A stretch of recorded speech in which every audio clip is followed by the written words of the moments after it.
The Return of Vampires. Yes, everyone, the second issue of Marvel Bloodhunt has been released, and your boy is here to cover it and talk about it. As you know, I have been reading all the tie-ins and everything related to this series to give you guys an informative breakdown on what's happening and kind of my thoughts on this series as it goes along. So far, I'm still digging it. There have been some hit or miss tie-ins, but this second issue was really dope to me. Not as action-packed as maybe ones would like, but the series as a whole is dope, and I'm gonna get into it. Stick around. You're now watching The Captain.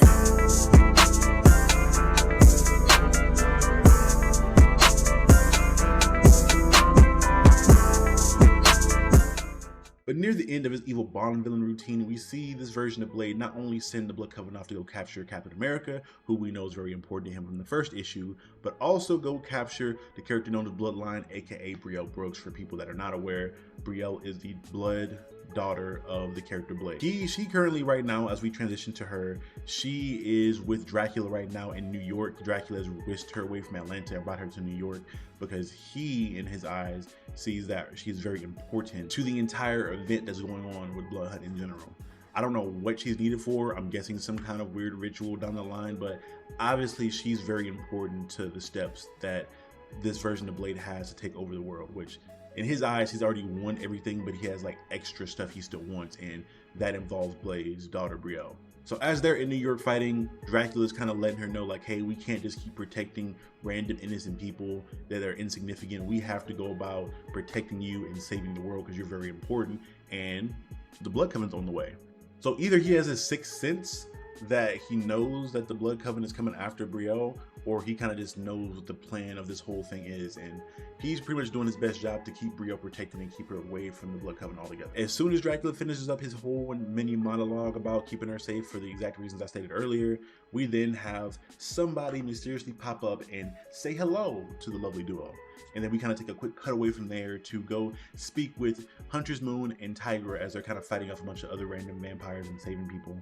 When they're done with that, they pretty much come to the conclusion like, hey, vampire shit is going on, the sun's being blocked out, we probably want to go stop by and take a little quick visit to Doctor Strange. At the end of them finishing that sentence, we then see Miles Morales pop in, kind of letting them know like, hey, I want to tag along with you guys to go see Doctor Strange because I don't know where the hell his place is. Tiger then kind of like getting kind of snooty with him like, you don't know where his place is? Oh my god, most heroes know. He's like, hey bro, I'm new at this, I haven't been a hero for too long, I don't know where this place is, nobody's told me where it is, I'm just on the way there.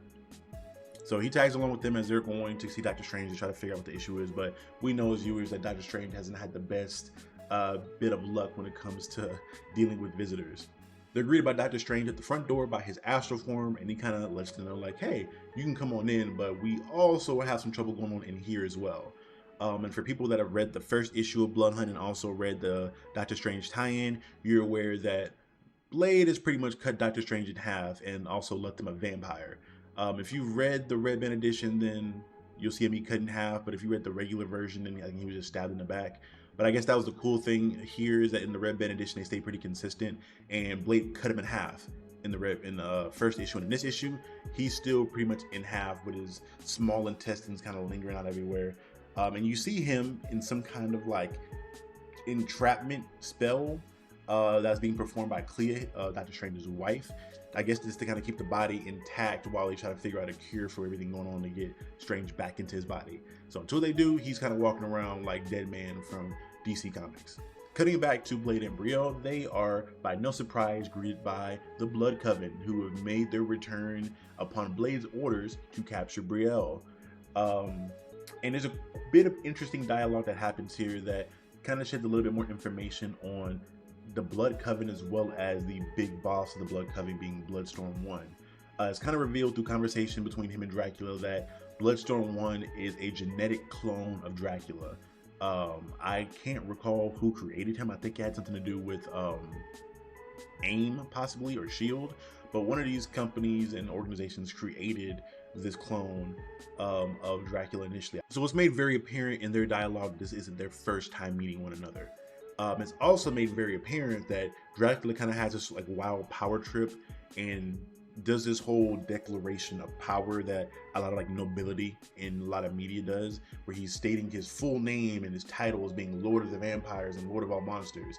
And Bloodstorm then is like, hey bro, you're not that no more. You're not him anymore. We have a new master. That dude is the dude. But he's not only the dude, he's the philosophy. Those are the exact words that were used. So whoever is controlling Blade is not only using his body as a vessel, but also is kind of creating this sort of religion or cult-based activity to where they worship him as a god in this vessel. Or maybe he is an actual god that has taken harvest, or maybe he is an actual god that's taken residency up inside of Blade's body. I'm not quite sure yet. This is probably, again, alluding to a prior Blade issue or vampire run that I'm not aware of yet. After their quick dialogue they have there, the Avengers make their return to fight the Blood Covenant once again. And I kind of was a little skeptical about how this is going to play out, because again, last time they made it very apparent in their first initial combat situation that the Blood Covenant washed the Avengers, so much so that they took captive Scarlet Witch and Thor, who are probably two of the bigger, heavier hitters in the Avengers team, at least on this roster in particular. So right now, this cast is currently consists of Iron Man, Captain Marvel, Vision, and Falcon, or Captain Falcon, or Captain America, however you want to call him. These are the 4 people that are currently still a part of the Avengers team after the other 2 got captured. Now, there's something that happens here that I'm not sure quite how I feel about yet. In the first issue of Bloodhunt, they established the Blood Covenant as this really dope, intimidating, scary team that's really hard to deal with. And they were able to get the drop on the full-powered Avengers team with Thor and Scarlet Witch there and took them down with relative ease. In this second altercation, the Avengers essentially kind of do what the Blood Covenant did the first time and blitz them. And it starts by having the character Megrim, who was the mind scrambler that put everybody under this psychic pressure the first time. You pretty much have Vision hoist him up, or her, I'm not quite sure, and fly that person up into the outer atmosphere, up into the sun. So the sun pretty much burns her up in outer space. And he's also not affected by her brain ability this time, because she has to lock on to the mental brainwave pattern of an individual. And because he's mostly sentient, and because he's also mostly machine,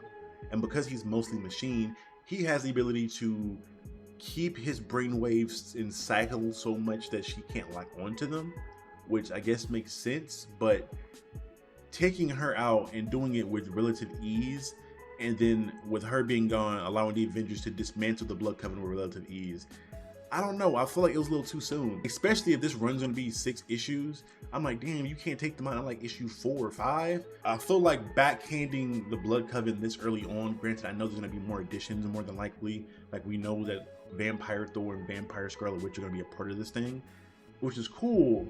But this original cast of original characters, I feel like they should have had more time being an intimidating threat. I think taking them out this soon, I don't know, it's kind of a little anticlimactic for me, but you know, I don't know what they have planned going forward. Maybe they all get a boost, or maybe the vampire that was killed, Megrim, just warps back to reality. All in all, it was a cool little fight. It wasn't dragged out. It also is revealed during the fight that Blade is possessed. Like, it's confirmed through Bloodstorm 1 that he is possessed and is a vessel, and was always meant to be a vessel for a higher power. They don't reveal what this higher power is yet, or who this higher power is, but we know this higher power has to be somebody strong and has to be some sort of primordial being, for the main factor of the Darkhold is required to defeat this individual.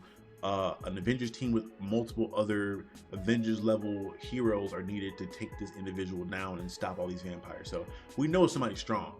I'm just not aware of who this character is yet. Near the end of the fight, Captain Marvel pretty much makes it very apparent that the Avengers are here and here to kick their ass. They have this cool ass shot near the end where like she somehow punches a hole in the darkness bubble that's around the earth and allows sunlight to get through, and it's like shining down on them like a glowing beacon, and makes them look almost heavenly, like heavenly warriors, like little angels. Along with her being able to punch holes in the barrier, Vision was also able to kind of fly through the barrier with Megrim, let her burn out through the sun, but also absorb a good bit of solar radiation, so he comes down as like a mini sun and is like deterring all the vampires in the vicinity, which again is cool. But this felt very like finale-ish. Is that a word? Finale-ish?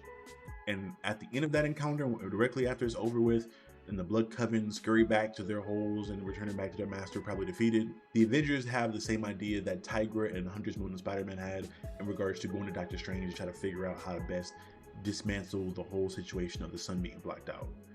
And upon their arrival, they are then walking into the sanctum and kind of chatting up with everybody. And Brio is like, oh my God, finally, somebody that I recognize and that I know, Spider-Man, we've talked before. She's pretty much about to ask him, like, have you seen my dad? But then we then get to see Spider-Man pretty much berserk out into a vampire. It is made very apparent that he's been turned, which we kind of got that idea because there was like a small little interaction that he had with Blade in the first issue before we knew Blade was evil. So he was probably bitten then or turned then. But even if he was, it'd be kind of strange that he didn't remember that he was bit or didn't remember that whole altercation. Or even if he was turned without being bit, we don't know. But that was pretty much all of issue number 2. Again, it wasn't very long or very super action-packed per se. And it was an okay issue. It was an okay issue. I'm not disappointed by any means, but it's got me a little skeptical for the 3rd issue. Maybe there'll be some tie-ins in the next little section between this issue and the next issue that kind of round things out, but I don't know. What do you guys think about this issue if you read this issue? What do you guys think about the series if you're caught up on the series? And again, if you guys want me to cover more of the series, let me know in the comment section below. I've been pretty much covering the tie-ins through live streams with friends of mine. I have a good friend of mine, Blur Without Fear, that covered the last little grouping of tie-ins leading up to this issue. So if you guys want to check out my thoughts on that and his thoughts on that, you'll find those there. As well as if you want me to cover the future tie-ins and want me to do them more in depth, let me know in the comments below. I'll contemplate it. It's just a lot of tie-ins to cover. But again, if you guys want them and I get responses and a good bit of feedback from them, I'll consider doing them. I don't have any issue with doing them if you guys want them. I just don't want to feel like I'm wasting my time covering those when I can just cover the big issues and just talk briefly about everything else. But I digress. This has been the Captain. Again, if you guys enjoyed this video, please do me a favor and like, share, and subscribe the video to your best friend and let everybody know to stop by Captain Diesel's Dojo for more dope stuff. Peace.